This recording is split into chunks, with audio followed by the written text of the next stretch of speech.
spark, no light in the dark, it gets you down.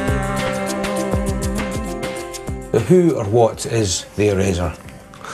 Who or what? Oh God, I don't know. I mean, to be honest, that I ended up choosing that name because of what Stanley was doing with the artwork. We were looking at all the old German expressionist stuff, as you do,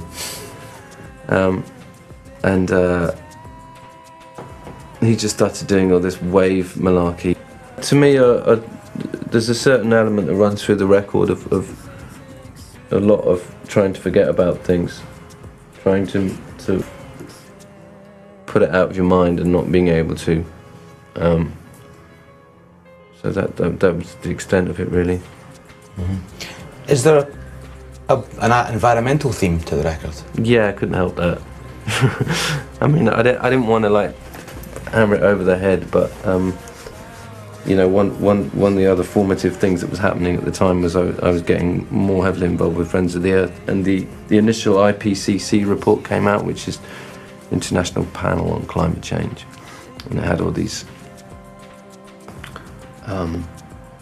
graphs that all just go like that, with global temperatures and so on and so on, and I was looking at that. I'm trying not to look at it actually. And that had a huge effect on me, obviously. So when does the kind of earliest song on the Eraser date from? You could argue that the earliest song on the Eraser is the first song on the Eraser, and I mean the piano part in that, the crunchy sort of chords, was me secretly taping. Well, was it secret or not? I don't know if he remembers me actually putting the dictaphone on top of the piano while he did it. He said, "I've got these chords, I don't know what to do with them." Does Johnny? Yeah. He says, well, I mean, he had kind of an idea what to do with them, but I chose to do something completely different with them and not tell him, not own up for about a year. I was like, oh, Johnny, you know those chords. Should we talk about some of the individual songs now, maybe? If you want. Put them on. Let's continue the environmental thing. What's maybe the most explicit song to your mind about those concerns? I would say The Clock. The Clock? Actually. Which is the third one. Yeah, time is running out for us. Coins in the wishing well. You make believe you're still in charge. Yes.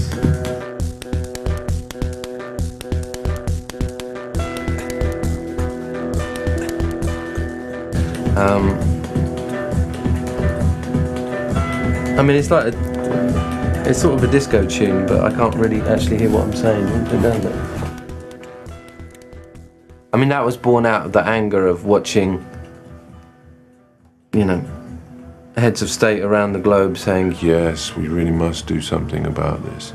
Meanwhile,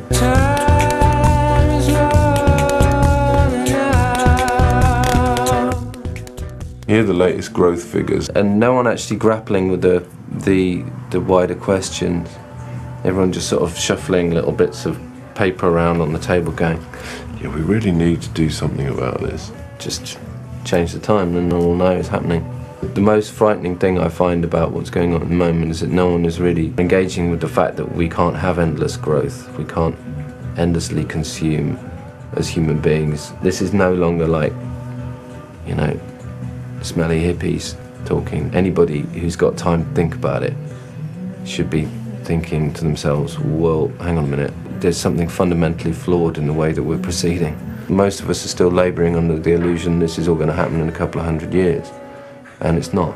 We're talking about 50 years.